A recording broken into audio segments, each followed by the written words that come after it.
Awo.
Başka karıştı o dağında oturan ahbezlik cadı bilen biz bana Abdülfuttan'ın adatlığı için makam olayatın ağrında haymayı tahsilin aşağında haymamızın hali hem devamı var.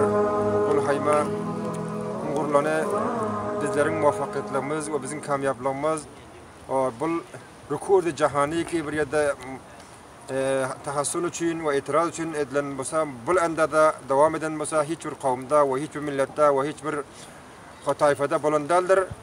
Biz milletin ittifaklığa ve ittihatlığa şu sebep oldu ki biz bunu 92-93 günde bu haymanı vilayetin makamında onun ağzında vurup ve bistiçar saatten bunun aşağında hem kavimlerden hem yerlerden müsefitler, cavanlar, ulamalar öz nöbetlerine gelip bu haymanı hali koyman, bu haymanın özü bu kuldurların ayaklarına lerze getirdi bugün. Türkmenin kuvvetini, gayretini, şahamatini ve birliğini, Türkmen'de gücün varlığını bildirdi aziz kavimler. Hemelinize dinleyen için minnettar. Sağ olun. Abdülrahman'ın Allah tebarek ve teala bizlerin ucağımızda tiydi ve saatte getirsin. Bizim hedefimiz şu Abdülrahman'ın adatlığı. Bismillahirrahmanirrahim. Hurmatly şöyle oturan yaşlı yaşkıçı mollalar, mütefekler hemmeleriňiz icazasy bilen we hurmatly meni sesemeşdik görýän dagalarym icazasy bilen assalamu alaykum we rahmatullahi we barakatuh. Bugün 92 gün bolduky bizler mana şöyle haymi tasynyň aslynda ýaşap, bakatyry Rihayi Abdurrahmanymyzyň azat bolmaklygy üçin şöyle mübarada diýersiňizmi Cemalga edip şunu bakatyr şonuň goý bermeligi üçin gece günde tep talaşımız edip 30 pul haymamızdan bir rakam hayma oldu ki Abdurrahman'ın öyle hem bir hikmet dal. Ne için de qaran billeri dünya yüzüne Türkmenin varlığını Afganistan'da da Türkmen yaşayanlığını bil husus safat şamalda çünkü dünya yüzüne bilen kadimi tarihlerimiz hem taze ettiler. İnşallah umutvarlık var ki Abdurrahman'ın atası Reis Cumhur Devlet İslami Afganistan yanına dileptiler, oturup aydışıp onların köp vadeler veren ki inşallah bilirler terklikte gece gündüz tapsalaşımız edecek deyip bunu öten akşama mazarın şehrinde karar malumatım bilen gece ol akşamdan tağdan atınca komandan emniye reis emniyet emniler olup xana baxana talaşını sürüp ediptiler. İnşallah bilirler umutimiz sul ki terklikte Abdurrahman şu gece gündüz elimize gelse. Yana birge payçak şu Xuda bazı gepler eğer qomlar eşdiyormasa bazı tabliğat basa bardan bir ağzı birlik bir yere orta gelen suratında sonun içinde son bir rakam qomlarımız oluyor. Xamaxa bir gepe qalat family edip mana qayma ötdi, munsab ötdi, qom falan yok. Qom hemmesi ağzı bir hiç qasam içiratit bolan yoklar. Hiç vaqt bu gepler bolğun bilmiyor ve ondan mutmain bolan qaymanı hiç kim hayma satılıptır ya qoyuluptır. Bir qalat gurrun ol qaymanı kim alacakmısın, nerede pul varmısın?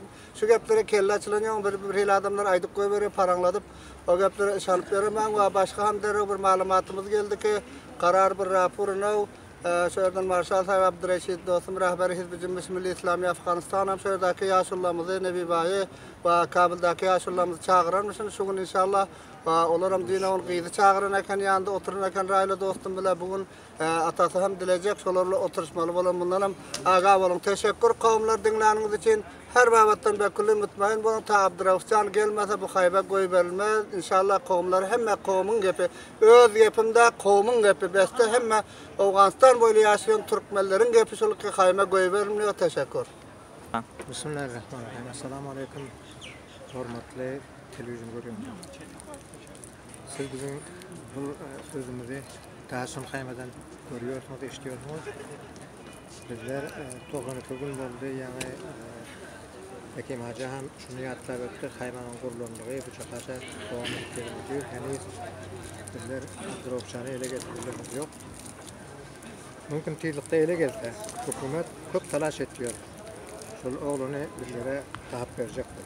Elbette hükümetin ele oturup talaşını bizleri görmesizliğe almıyoruz. Öktür, eştibatır. Oradan minnettar bana kabul eden hayatlarımızdan vazir dahil hatta Emniyet Milli'nin umumi reisi ve Wilaret Dahilanın keşflemesi reisi. Şunlardan duruşuklar geçirdiler. Onların berin umutvarlıkları cüda Hani böyle yine neme olup çıkıyor, işler ediliyor, işçilere göre kayıtlı neme yok. Kabir adamlar bana bu haymanımda kaçtı ama hayma yıkılacak oluyor, ötecek oluyor diye düşmanların gepleri var. Yine bu gepleri şanmam, bu gepler büyükten yalan. Ol bir neçe samsar adamların aydıp yörünü gepi. Bu samsarların gepine inanmağım, şanmağım, onun hiç düğümü yok. Olur bilgeçli, şol haymanın tersine işleyen adamlar olur şöyle ürünlerin verdiğim içine çav ediyor. Bizler umut ediyoruz inşallah anırtı şunu hepten ahirine çe bizler bir netice yetişmek bilin umut ediyoruz. Esselamu aleyküm ve rahmetullahi ve berekatuhu.